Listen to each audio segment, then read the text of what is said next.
بسم الله الرحمن الرحيم ياسين والقرآن الحكيم إنك لمن المرسلين على صراط مستقيم تنزيل العزيز الرحيم لتنذر قوما ما أنذر آباؤهم فهم غافلون لقد حق القول على أكثرهم فهم لا يؤمنون إنا جعلنا في أعناقهم أغلالا فهي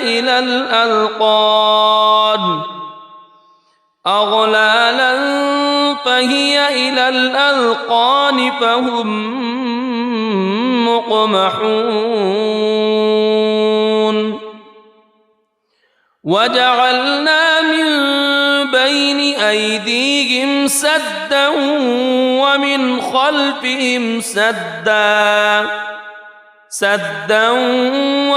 خلفهم سدا فأغشيناهم فهم لا يبصرون وسواء عليهم أأنذرتهم أم لم تنذرهم لا يؤمنون إنما تنذر من اتبع الذكر وخشي الرحمن بالغيب فبشره بمغفرة وأجر كريم إنا نحن نحيي الموتى ونكتب ما قدموا وآثارهم وكل شيء أحصيناه في إمام مبين واضرب لهم مثلا أصحاب القرية إذ جاءها المرسلون إذ أرسلنا إليهم اثنين فكذبوهما فعززنا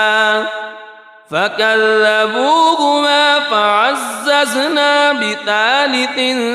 فقالوا إنا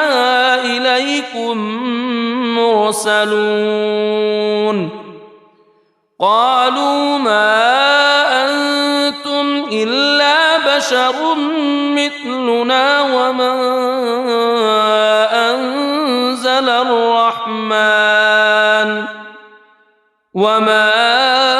أنزل الرحمن من شيء إن أنتم إلا تكذبون قالوا ربنا يعلم إنا إليكم لمرسلون وما علينا إلا البلاغ المبين قالوا إنا تطيرنا بكم لئن لم تنتهوا لنرجمنكم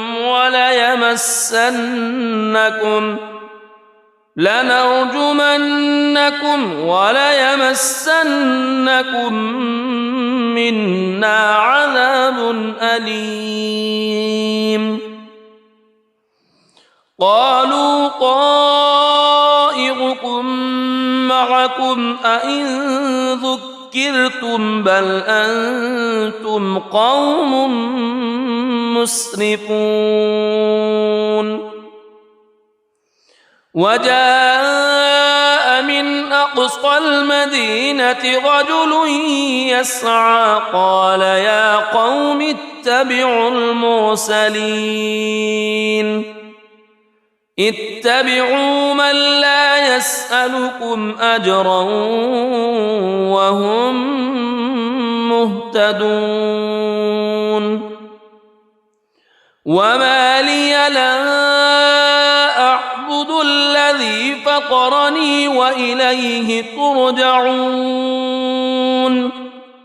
أأتخذ من دونه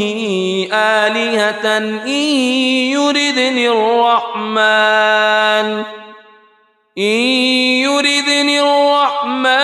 بضر لا تغن عني شفاعتهم شيئا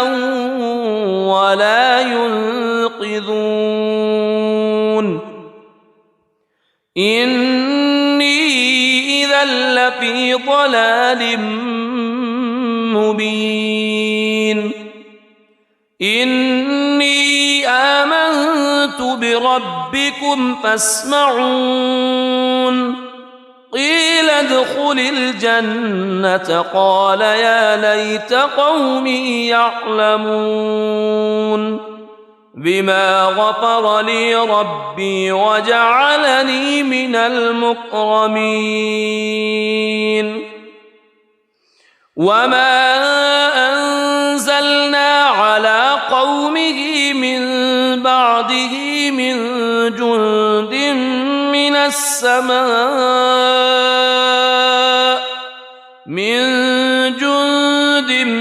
من السماء وما كنا منزلين إن كانت إلا صيحة واحدة فإذا هم خامدون يا حسرة على العباد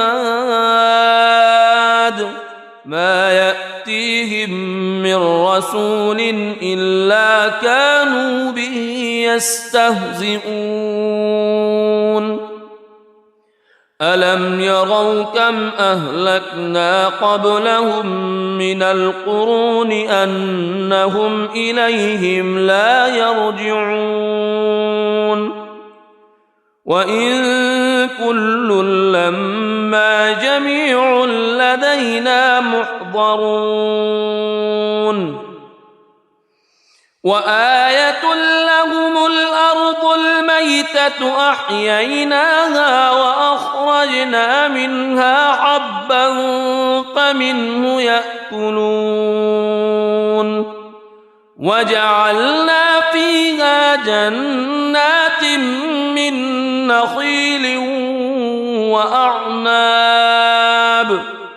من نخيل وأعناب وفجرنا فيها من العيون ليأكلوا من ثمره وما عملته أيديهم أفلا يشكرون سبحان الذي خلق الأزواج كلها مما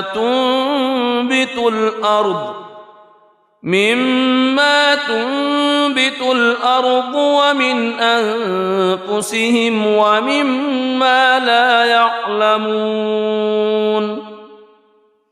وآية لهم الليل نسلخ منه النهار فإذا هم مظلمون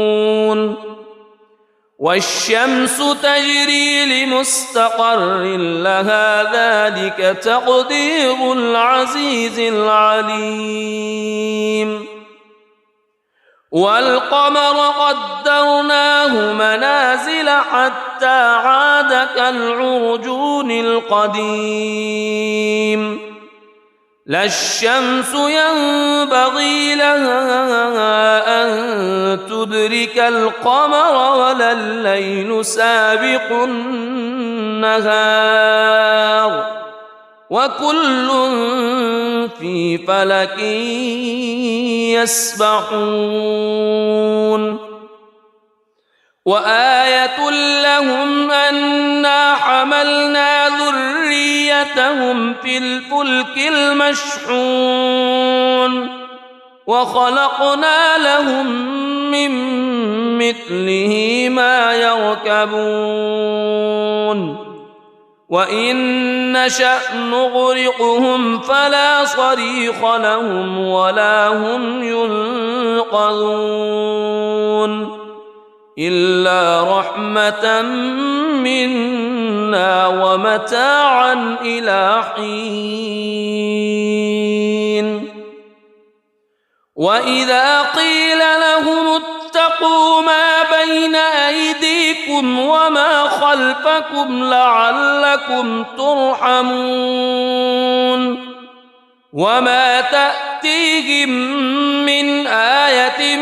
من آيات ربهم إلا كانوا عنها معرضين وإذا قيل لهم أنفقوا مما رزقكم الله قال الذين كفروا للذين آمنوا أنطعم من لو يشاء الله أطعمه إن أنتم إلا في ضلال مبين ويقولون متى هذا الوعد إن كنتم صادقين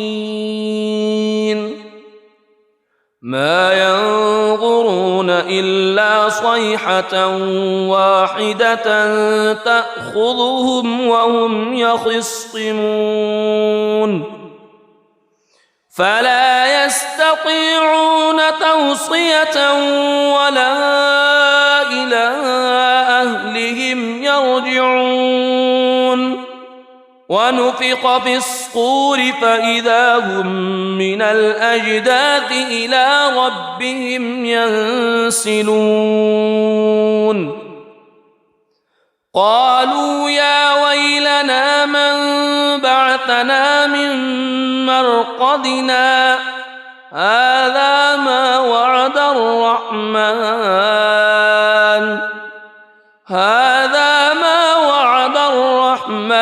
وصدق المرسلون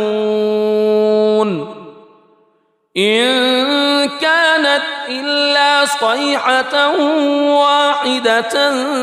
فإذا هم جميع لدينا محضرون فاليوم لا تظلم نفس شيئا ولا تجزون إلا ما كنتم تعملون إن أصحاب الجنة اليوم في شغل فاكهون هم وأزواجهم في ظلال على الأرائك متكئون لهم فيها فاكهة ولهم ما يدعون سلام قولا من رب رحيم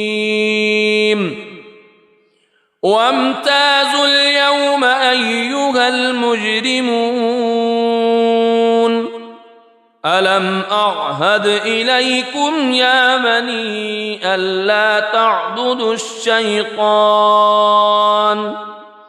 ألم أعهد إليكم يا بني آدم ألا تعبدوا الشيطان إنه لكم عدو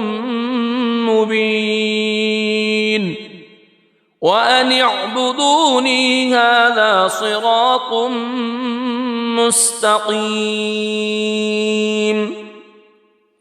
ولقد أضل منكم جبلا كثيرا أفلم تكونوا تعقلون هذه جهنم التي كنتم توعدون اصلوها اليوم بما كنتم تكفرون اليوم نختم على أفواههم وتكلمنا أيديهم وتشهد أرجلهم بما كانوا يكسبون ولو نشاء لطمسنا على أعينهم فاستبقوا الصراط فأنى يبصرون ولو نشاء لمسخناهم على مكانتهم فما استطاعوا مضيا ولا يرجعون ومن نعمره ننكسه في الخلق أفلا يعقلون وما علمناه الشعر وما ينبغي له إن هو إلا ذكر وقرآن مبين لينذر من كان حيا ويحق القول على الكافرين أولم يروا أنا خلقنا لهم مما عملت أيدينا أنعاما فهم لها مالكون وذللناها لهم فمنها ركوبهم ومنها يأكلون ولهم فيها منافع ومشارب أفلا يشكرون واتخذوا من دون الله آلهة لعلهم ينصرون لا يستطيعون نصرهم وهم لهم جند محضرون فلا يحزنك قولهم إنا نعلم ما يسرون وما يعلنون أولم ير الإنسان أنا خلقناه من نطفة فإذا هو خصيم مبين وضرب لنا مثلا ونسي خلقه قال من يحيي العظام وهي رميم قل يحييها الذي أنشأها أول مرة وهو بكل خلق عليم الذي جعل لكم من الشجر الأخضر نارا فإذا أنتم منه توقدون أوليس الذي خلق السماوات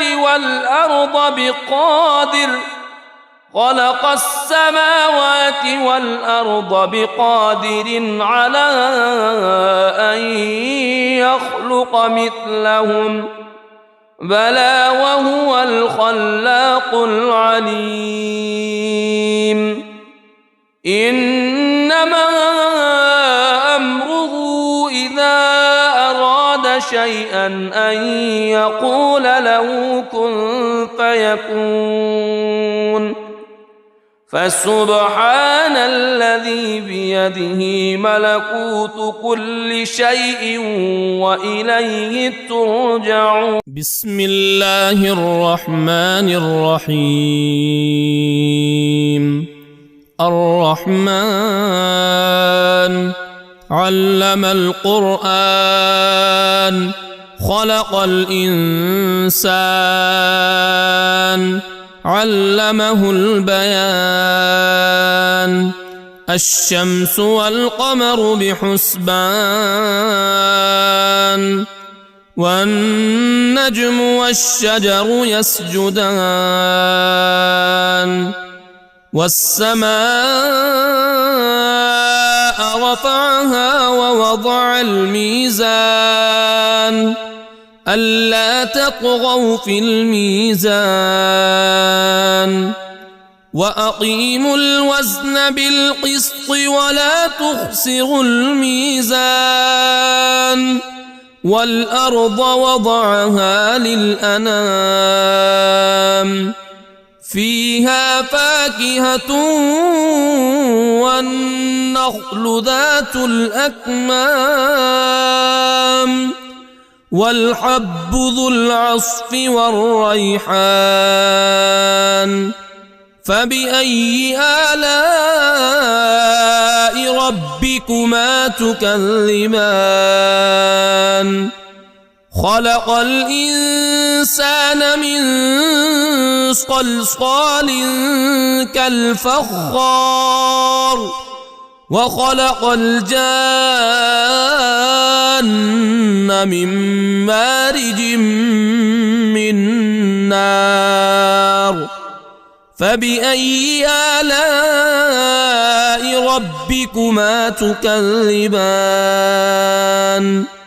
رب المشرقين ورب المغربين فبأي آلاء ربكما تكذبان مرج البحرين يلتقيان بينهما برزخ لا يبغيان فبأي آلاء ربكما تكذبان يخرج منهما اللؤلؤ والمرجان فبأي آلاء ربكما تكذبان وله الجوار المنشآت في البحر كالأعلام فبأي آلاء ربكما تكذبان كل من عليها فان ويبقى وجه ربك ذو الجلال والإكرام فبأي آلاء ربكما تكذبان يسأله من في السماوات والأرض كل يوم هو في شأن فبأي آلاء ربكما تكذبان سنفرغ لكم أيها الثقلان فبأي آلاء ربكما تكذبان يا معشر الجن والإنس إن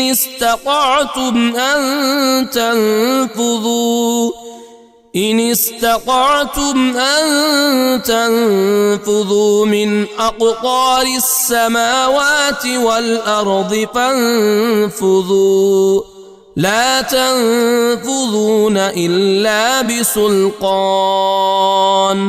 فبأي آلاء ربكما تكذبان يرسل عليكما شواظ من نار ونحاس فلا تنتصران فبأي آلاء ربكما تكذبان فإذا انشقت السماء فكانت وردة كالدهان فبأي آلاء ربكما تكذبان فيومئذ لا يسأل عن ذنبه إنس ولا جان فبأي آلاء ربكما تكذبان يعرف المجرمون بسيماهم فيؤخذ بالنواصي والأقدام فبأي آلاء ربكما تكذبان هذه جهنم التي يكذب بها المجرمون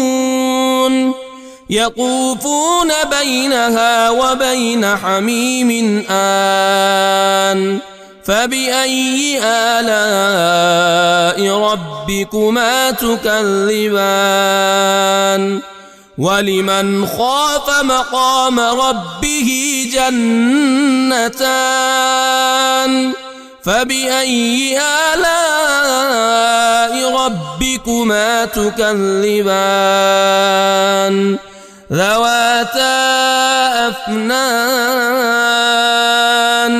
فبأي آلاء ربكما تكذبان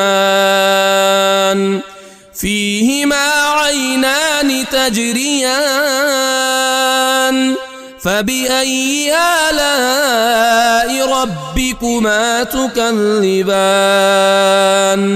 فيهما من كل فاكهة زوجان فبأي آلاء ربكما تكذبان متكئين على فرش بطائنها من استبرق وجنى الجنتين دان فبأي آلاء ربكما تكذبان فيهن قاصرات الطرف لم يطمثهن إنس قبلهم ولا جان فبأي آلاء ربكما تكذبان كأنهن الياقوت والمرجان فبأي آلاء ربكما تكذبان هل جزاء الإحسان إلا الإحسان فبأي آلاء ربكما تكذبان ومن دونهما جنتان فبأي آلاء ربكما تكذبان مدهامتان فبأي آلاء ربكما تكذبان فيهما عينان نضاختان فبأي آلاء ربكما تكذبان فيهما فاكهة ونخل ورمان فبأي آلاء ربكما تكذبان فيهن خيرات حسان فبأي آلاء ربكما تكذبان حور مقصورات في الخيام فبأي آلاء ربكما تكذبان لم يطمثهن إنس قبلهم ولا جان فبأي آلاء ربكما تكذبان متكئين على رفرف خضر وعبقري حسان فبأي آلاء ربكما تكذبان تبارك اسم ربك ذي الجلال والإكرام بسم الله الرحمن الرحيم ياسين والقرآن الحكيم إنك لمن المرسلين على صراط مستقيم تنزيل العزيز الرحيم لتنذر قوما ما أنذر آباؤهم فهم غافلون لقد حق القول على أكثرهم فهم لا يؤمنون إنا جعلنا في أعناقهم أغلالا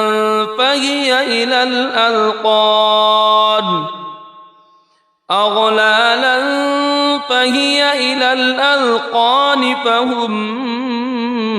مقمحون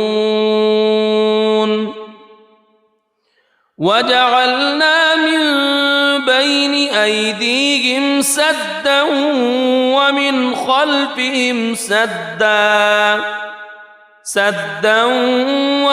خلفهم سدا فأغشيناهم فهم لا يبصرون وسواء عليهم أأنذرتهم أم لم تنذرهم لا يؤمنون إنما تنذر من اتبع الذكر وخشي الرحمن بالغيب فبشره بمغفرة وأجر كريم إنا نحن نحيي الموتى ونكتب ما قدموا وآثارهم وكل شيء أحصيناه في إمام مبين واضرب لهم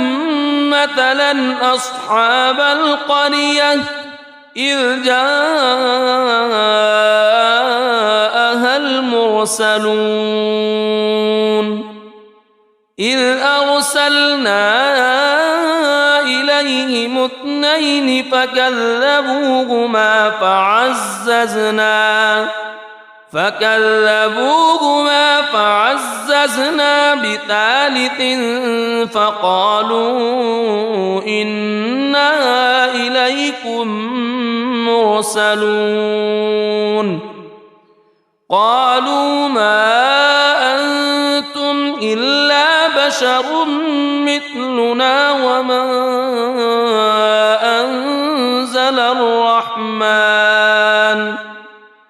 وما أنزل الرحمن من شيء إن أنتم إلا تكذبون قالوا ربنا يعلم إنا إليكم لمرسلون وما علينا إلا البلاغ المبين قالوا إنا تطيرنا بكم لئن لم تنتهوا لنرجمنكم وليمسنكم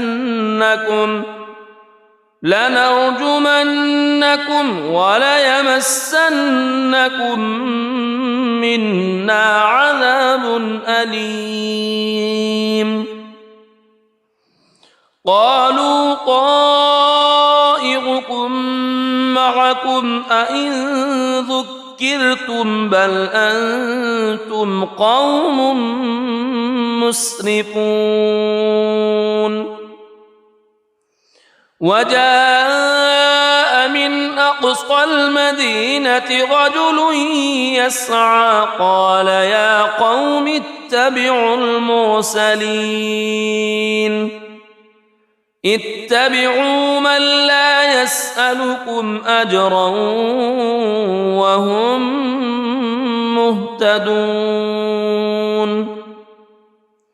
وما لي لا أعبد الذي فطرني وإليه ترجعون أأتخذ من دونه آلهة إن يردني الرحمن بضر لا تغن عني شفاعتهم شيئا ولا ينقذون إني إذا لفي ضلال مبين إني آمنت بربكم فاسمعون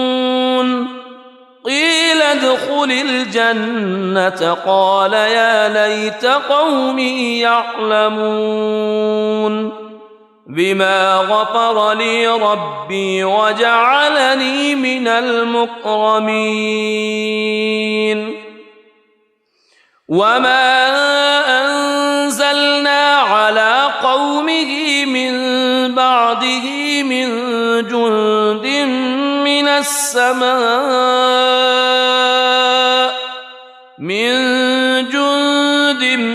من السماء وما كنا منزلين إن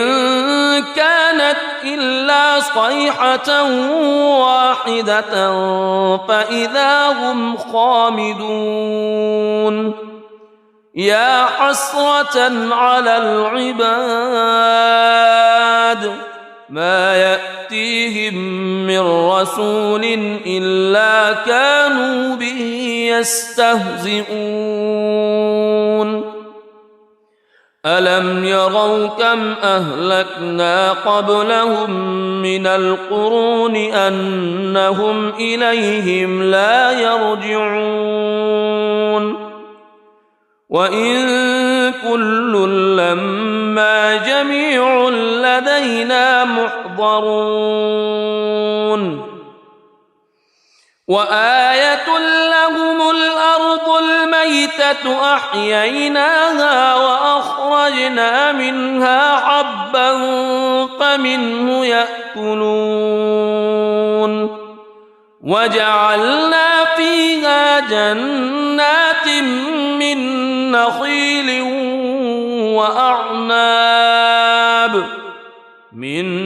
نخيل وأعناب وفجرنا فيها من العيون ليأكلوا من ثمره وما عملته أيديهم أفلا يشكرون سبحان الذي خلق الأزواج كلها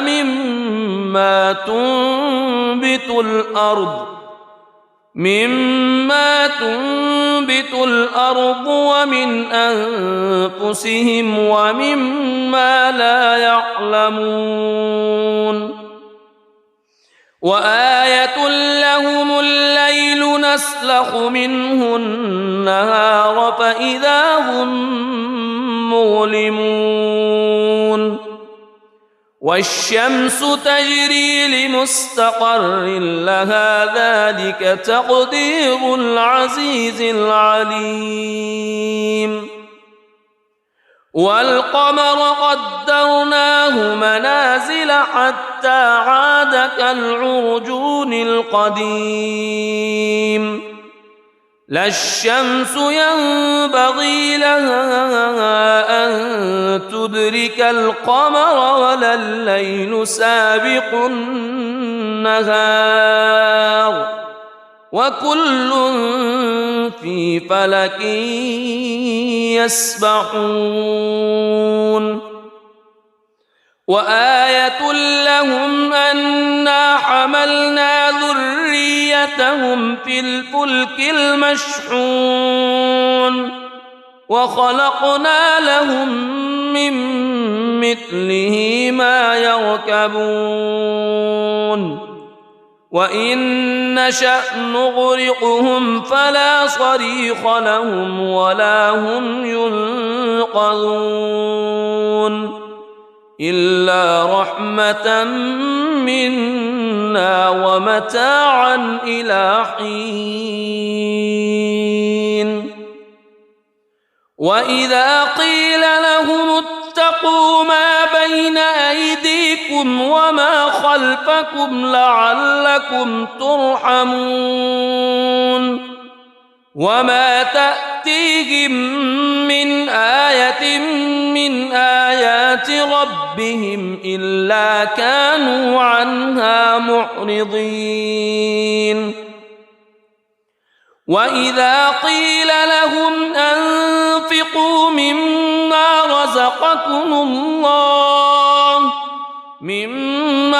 رزقكم الله قال الذين كفروا للذين آمنوا أنطعم من لو يشاء الله أطعمه إن أنتم إلا في ضلال مبين ويقولون متى هذا الوعد إن كنتم صادقين ما ينظرون إلا صيحة واحدة تأخذهم وهم يخصمون فلا يستطيعون توصية ولا إلى أهلهم يرجعون ونفخ في الصور فإذا هم من الأجداث إلى ربهم ينسلون قالوا يا ويلنا من بعثنا من مرقدنا هذا ما وعد الرحمن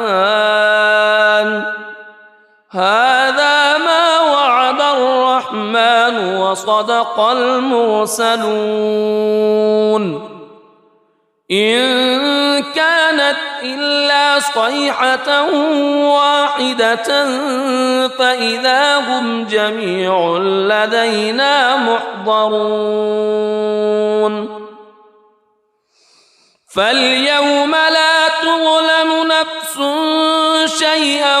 ولا تجزون إلا ما كنتم تعملون إن أصحاب الجنة اليوم في شغل فاكهون هم وأزواجهم في ظلال على الأرائك متكئون لهم فيها فاكهة ولهم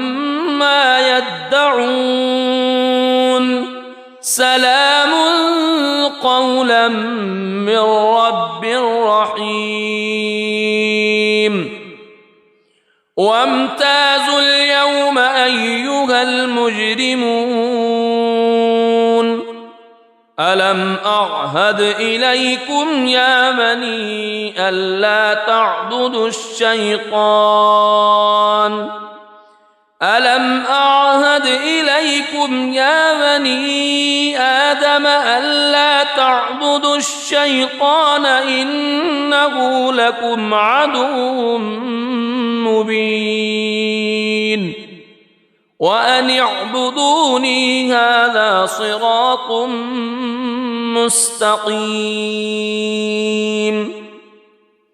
ولقد أضل منكم جبلا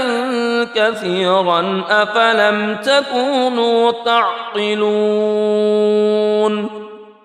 هذه جهنم التي كنتم توعدون اصلوها اليوم بما كنتم تكفرون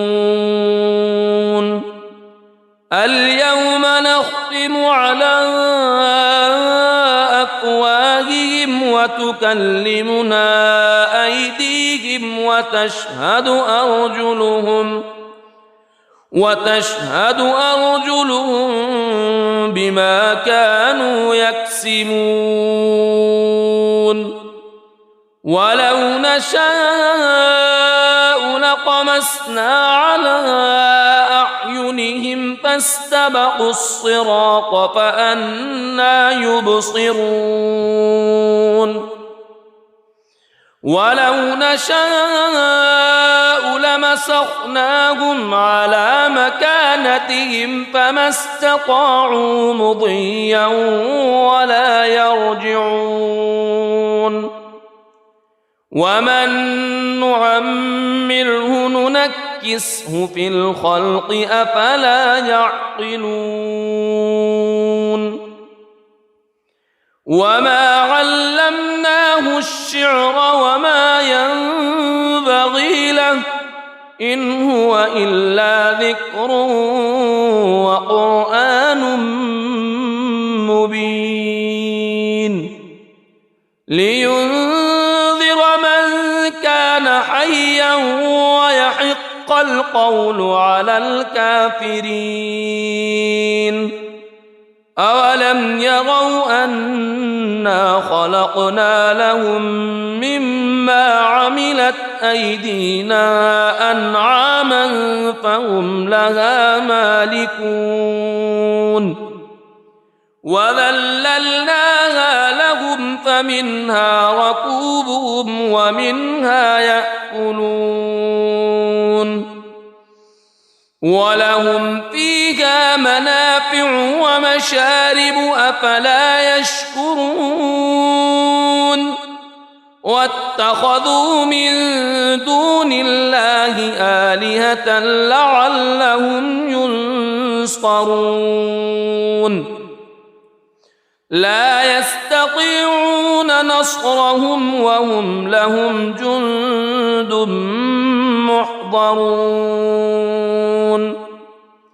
فلا يحزنك قولهم إنا نعلم ما يسرون وما يعلنون أولم ير الإنسان أنا خلقناه من نطفة فإذا هو خصيم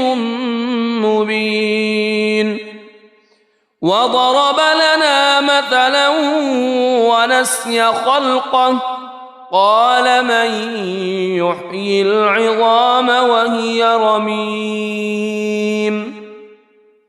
قل يحييها الذي أنشأها أول مرة وهو بكل خلق عليم الذي جعل لكم من الشجر الأخضر نارا فإذا أنتم منه توقدون أوليس الذي خلق السماوات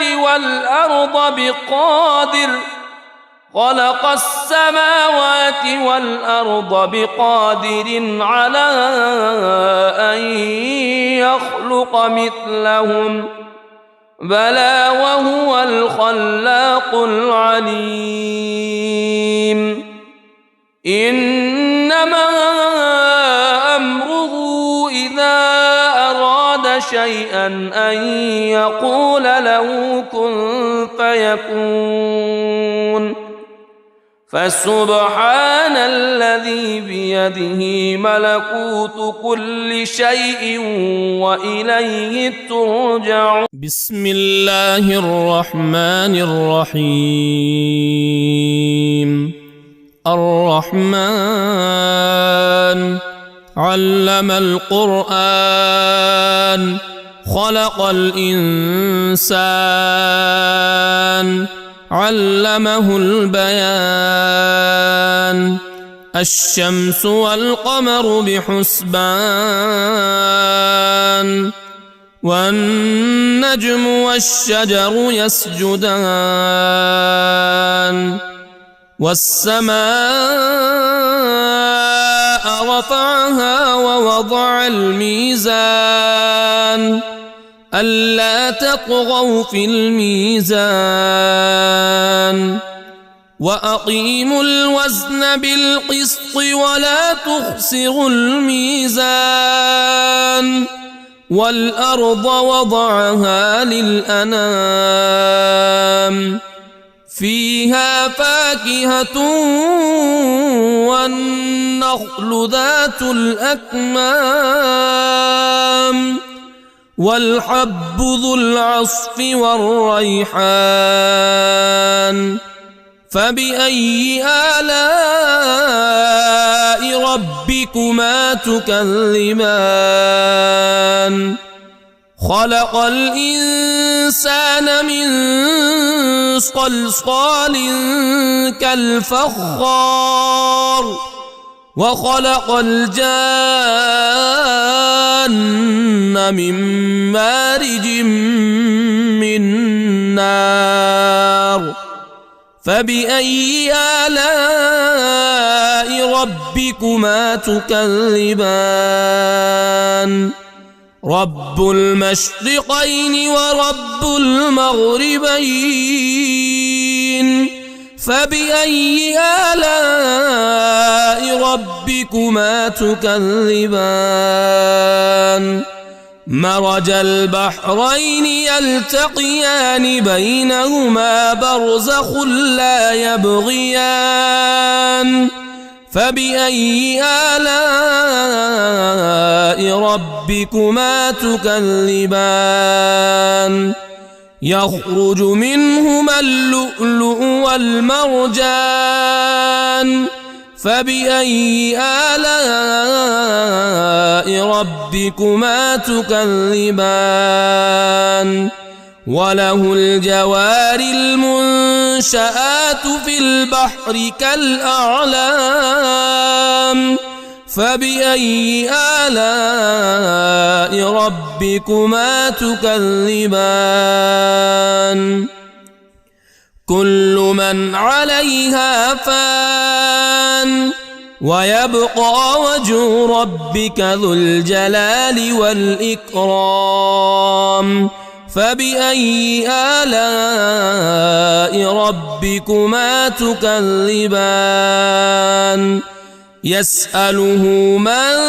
في السماوات والأرض كل يوم هو في شأن. فبأي آلاء ربكما تكذبان؟ سنفرغ لكم أيها الثقلان.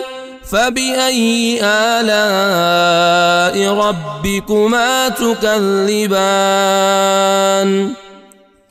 يا معشر الجن والإنس إن استطعتم أن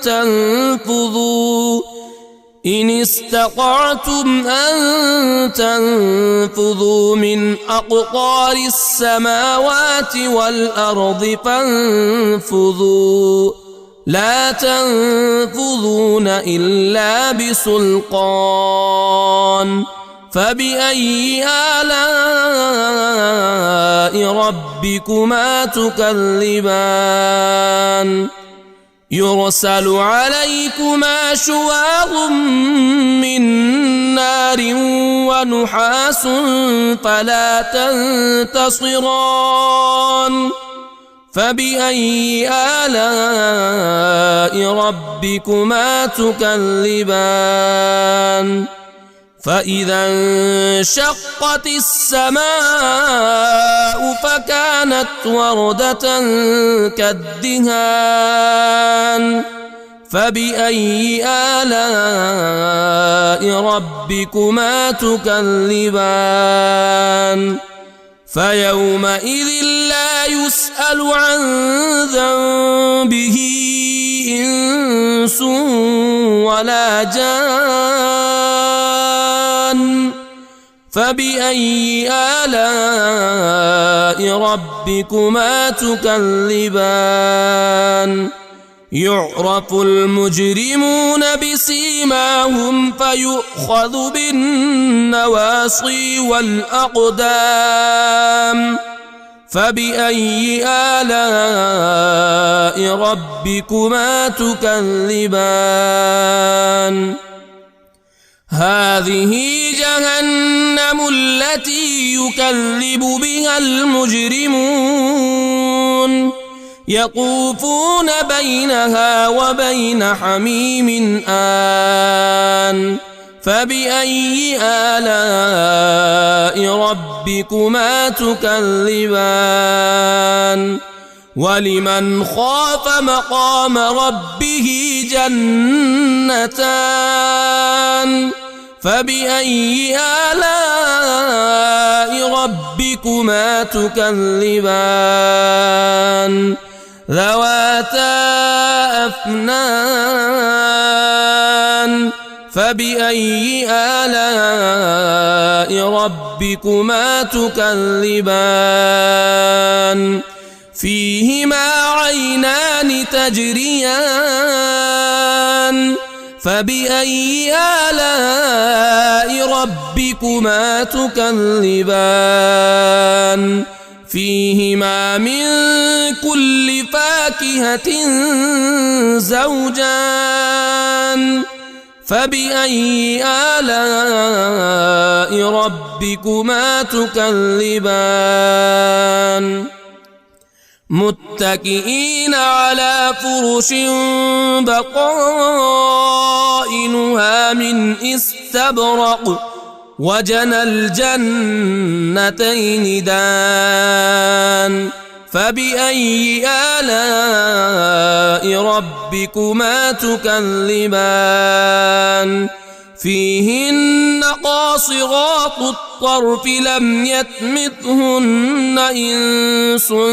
قبلهم ولا جان فبأي آلاء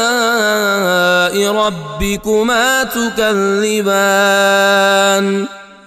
كأنهن الياقوت والمرجان فبأي آلاء ربكما تكذبان هل جزاء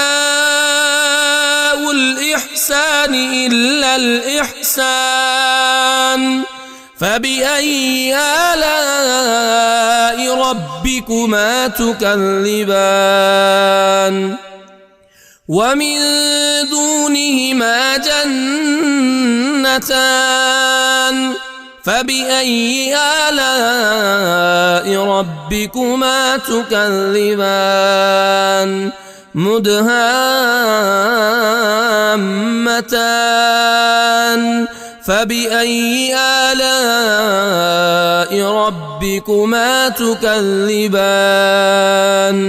فيهما عينان نضاختان فبأي آلاء ربكما تكذبان فيهما فاكهة ونخل ورمان فبأي آلاء ربكما تكذبان فيهن خيرات حسان فبأي آلاء ربكما تكذبان حور مقصورات في الخيام فبأي آلاء ربكما تكذبان لم يطمثهن إنس قبلهم ولا جان فبأي آلاء ربكما تكذبان متكئين على رفرف خضر وعبقري حسان فبأي آلاء ربكما تكذبان تبارك اسم ربك ذي الجلال والإكرام بسم الله الرحمن الرحيم ياسين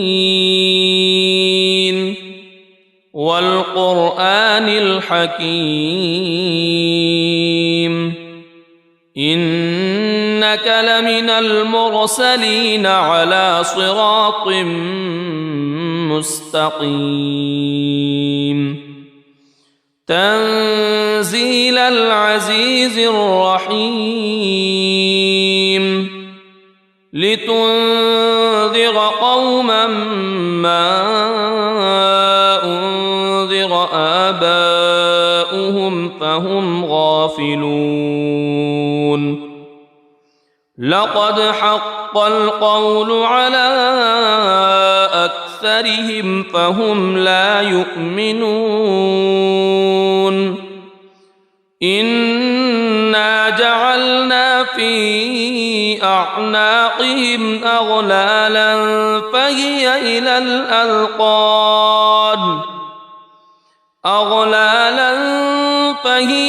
الأذقان فهم مقمحون وجعلنا من بين أيديهم سدا ومن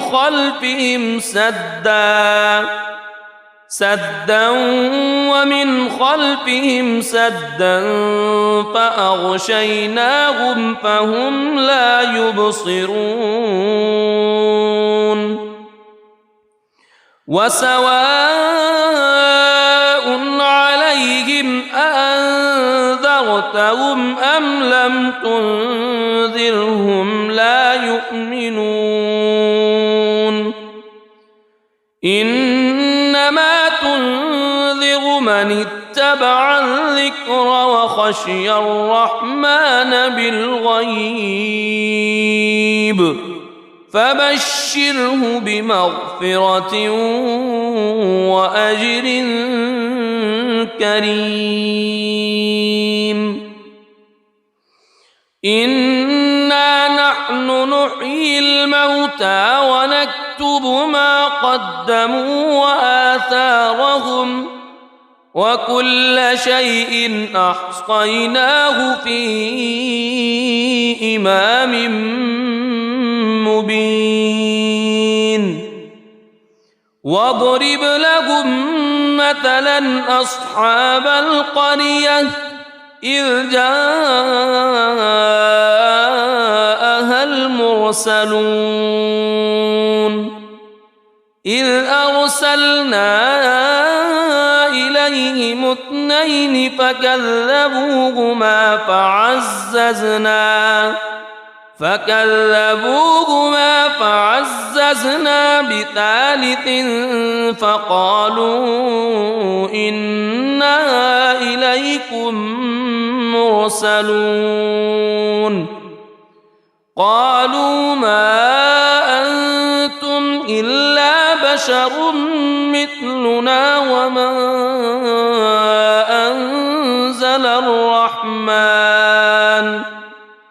وما أنزل الرحمن من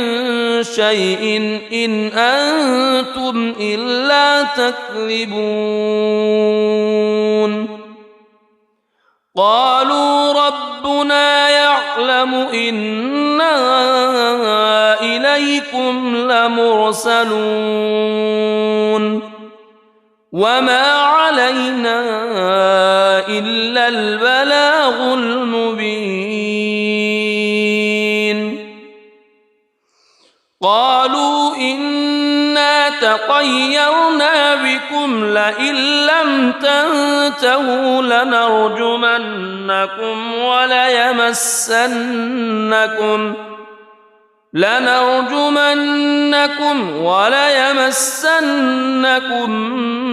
منا عذاب أليم قالوا طائركم معكم أئن ذكرتم بل أنتم قوم مسرفون وجاء من أقصى المدينة رجل يسعى قال يا قوم اتبعوا اتبعوا من لا يسألكم أجرا وهم مهتدون وما لي لا أعبد الذي فطرني وإليه ترجعون أأتخذ من دونه آلهة إن يردني الرحمن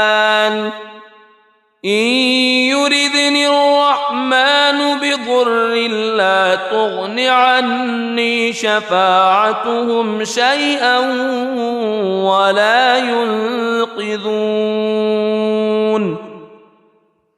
إني إذا لفي ضلال مبين إني آمنت بربكم فاسمعون قيل ادخل الجنة قال يا ليت قومي يعلمون بما غفر لي ربي وجعلني من المكرمين وما أنزلنا على قومه من بعده من جند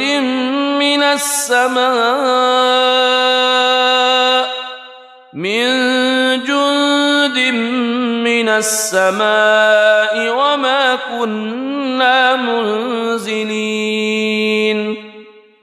إن كانت إلا صيحة واحدة فإذا هم خامدون يا حسرة على العباد ما يأتيهم من رسول إلا كانوا به يستهزئون ألم يروا كم أهلكنا قبلهم من القرون أنهم إليهم لا يرجعون وإن كل لما جميع لدينا محضرون وآية لهم الأرض الميتة أحييناها وأخرجنا منها حبا فمنه يأكلون وجعلنا فيها جنات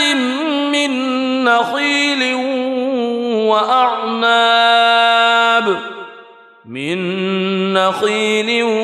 وأعناب وفجرنا فيها من العيون ليأكلوا من ثمره وما عملته أيديهم أفلا يشكرون سبحان الذي خلق الأزواج كلها مما تنبت الأرض ومن أنفسهم ومما لا يعلمون وآية لهم الليل نسلخ منه النهار فإذا هم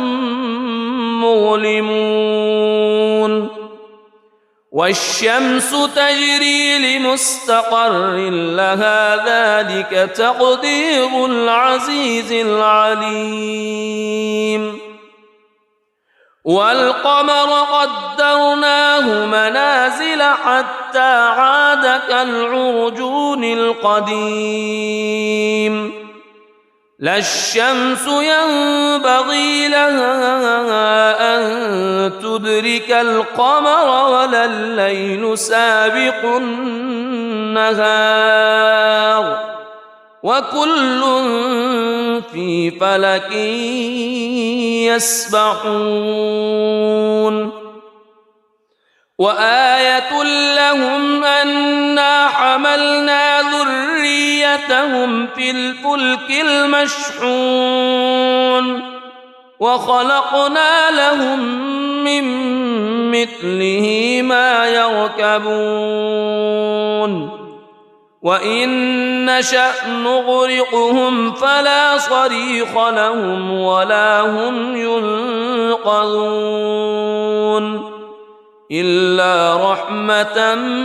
منا ومتاعا إلى حين وإذا قيل لهم اتقوا ما بين أيديكم وما خلفكم لعلكم ترحمون وما تأتيهم من آية من آيات ربهم إلا كانوا عنها معرضين وإذا قيل لهم أنفقوا مما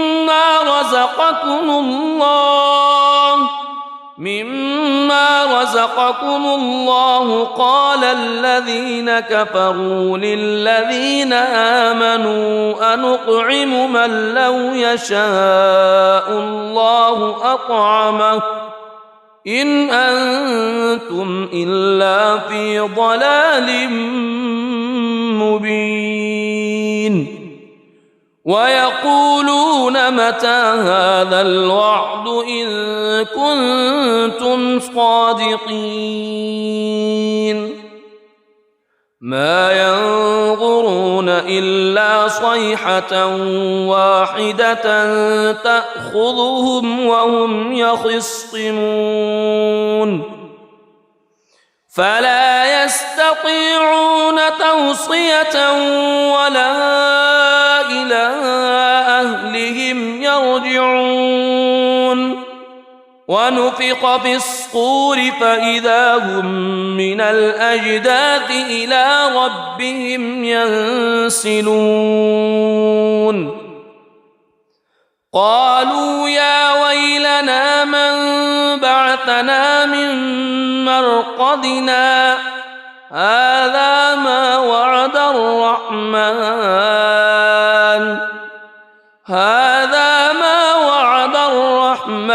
وصدق المرسلون إن كانت إلا صيحة واحدة فإذا هم جميع لدينا محضرون فاليوم لا تظلم نفس شيئا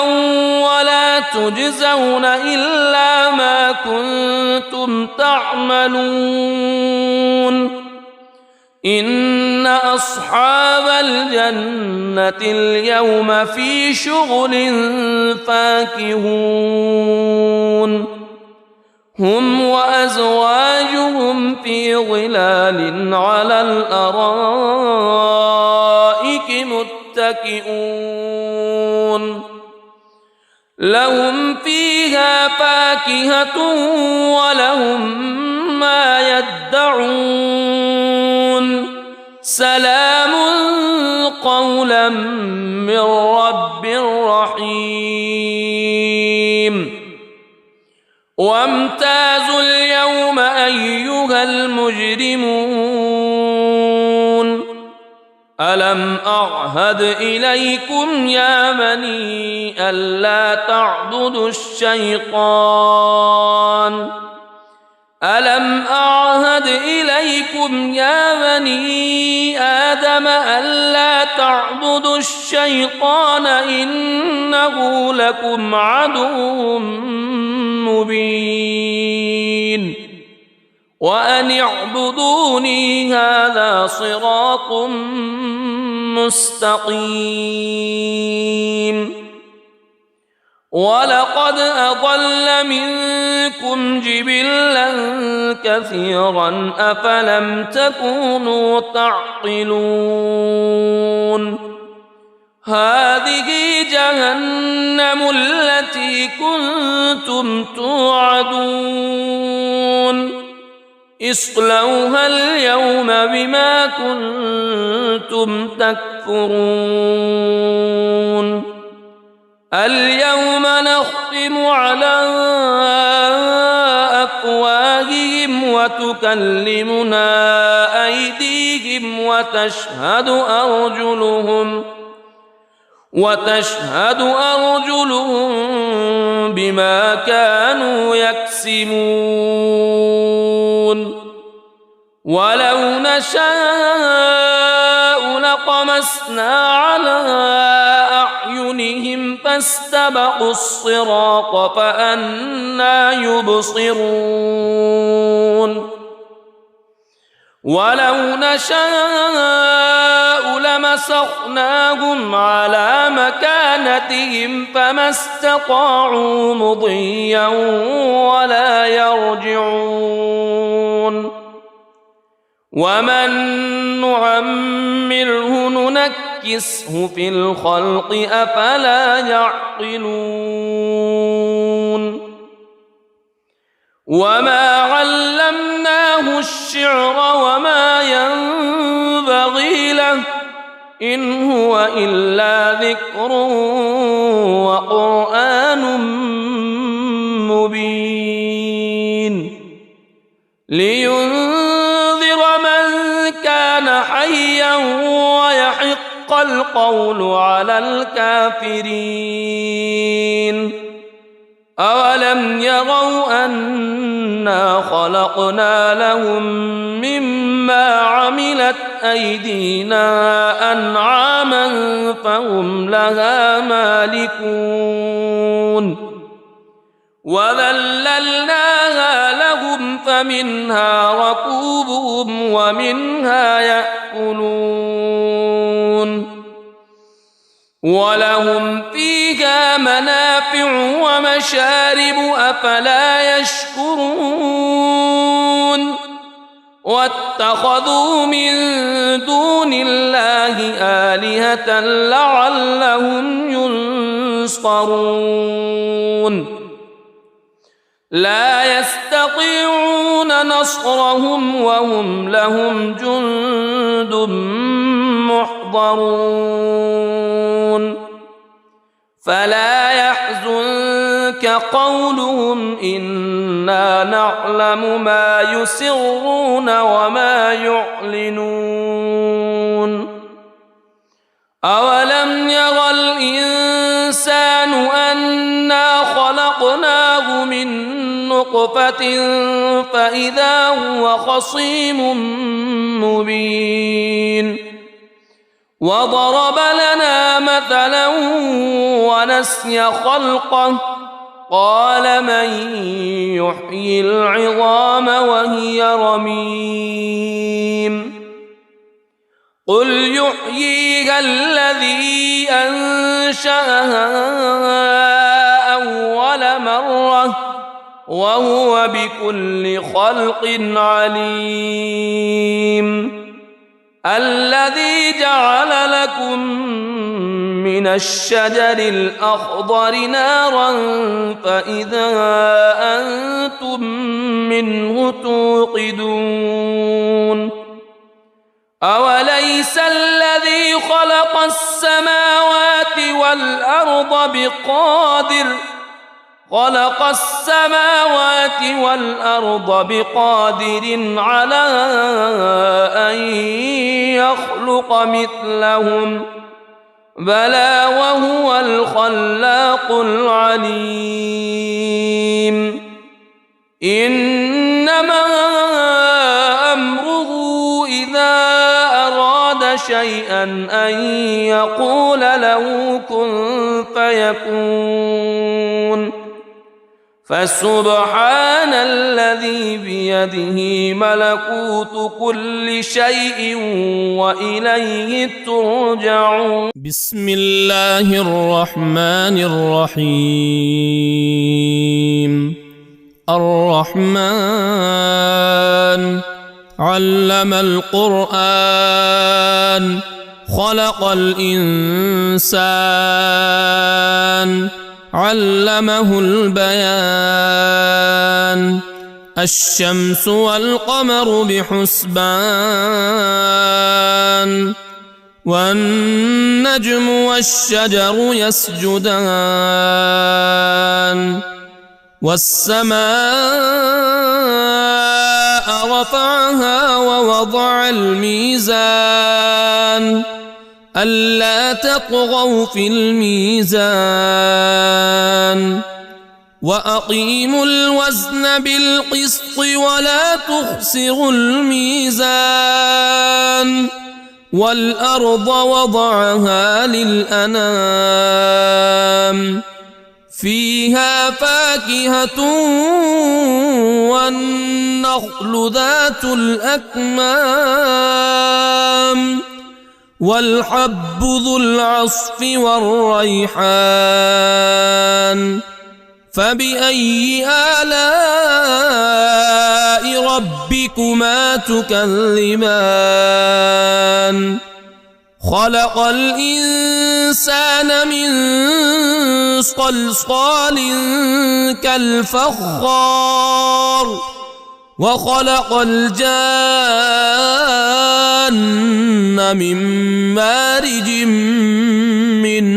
نار فبأي آلاء ربكما تكذبان رب المشرقين ورب المغربين فبأي آلاء ربكما تكذبان مرج البحرين يلتقيان بينهما برزخ لا يبغيان فبأي آلاء ربكما تكذبان يخرج منهما اللؤلؤ والمرجان فبأي آلاء ربكما تكذبان وله الجوار المنشآت في البحر كالأعلام فبأي آلاء ربكما تكذبان كل من عليها فان ويبقى وجه ربك ذو الجلال والإكرام فبأي آلاء ربكما تكذبان يسأله من في السماوات والأرض كل يوم هو في شأن فبأي آلاء ربكما تكذبان سنفرغ لكم أيها الثقلان فبأي آلاء ربكما تكذبان يا معشر الجن والإنس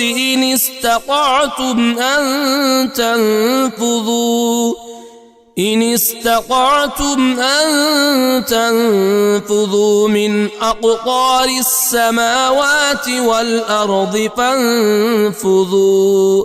لا تنفذون إلا بسلطان فبأي آلاء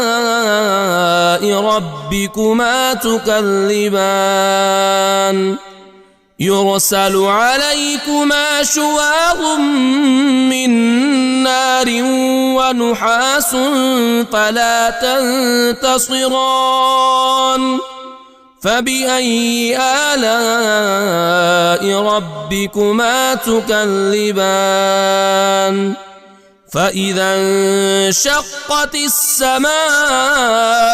فكانت وردة كالدهان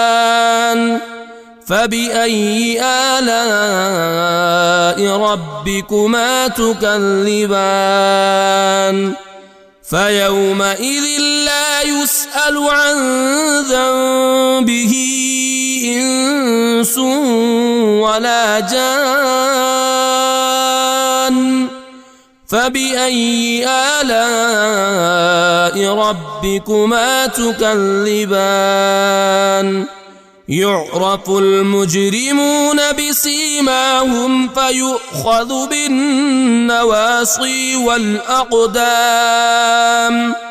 فبأي آلاء ربكما تكذبان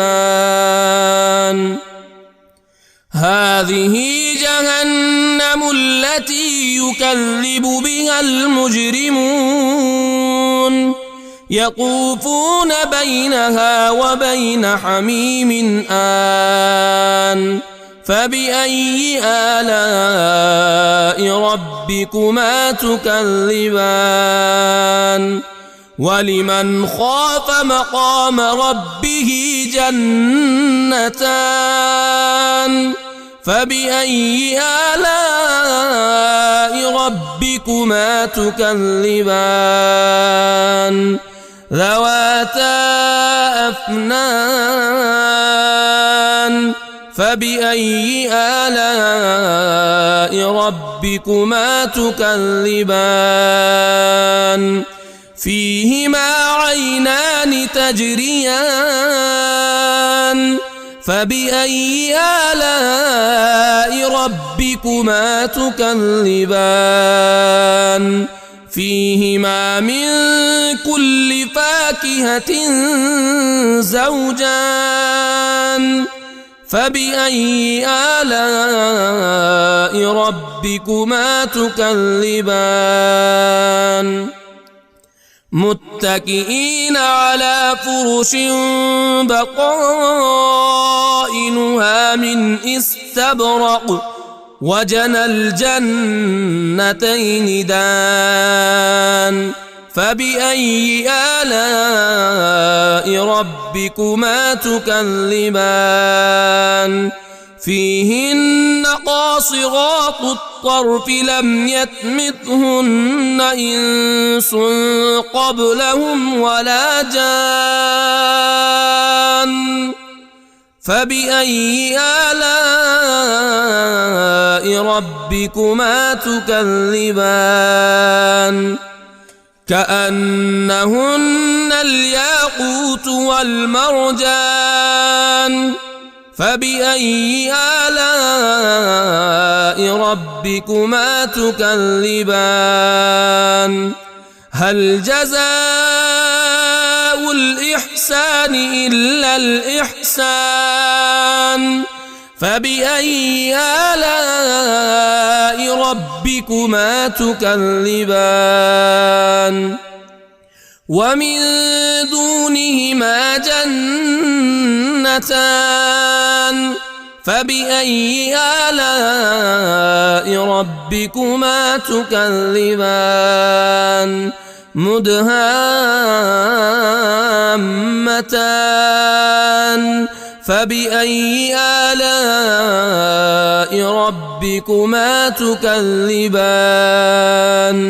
فيهما عينان نضاختان فبأي آلاء ربكما تكذبان فيهما فاكهة ونخل ورمان ورمان فبأي آلاء ربكما تكذبان فيهن خيرات حسان فبأي آلاء ربكما تكذبان حور مقصورات في الخيام فبأي آلاء ربكما تكذبان لم يطمثهن إنس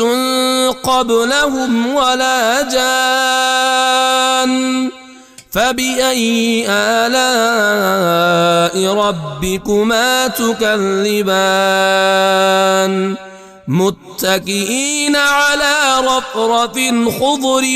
وعبقري حسان فبأي آلاء ربكما تكذبان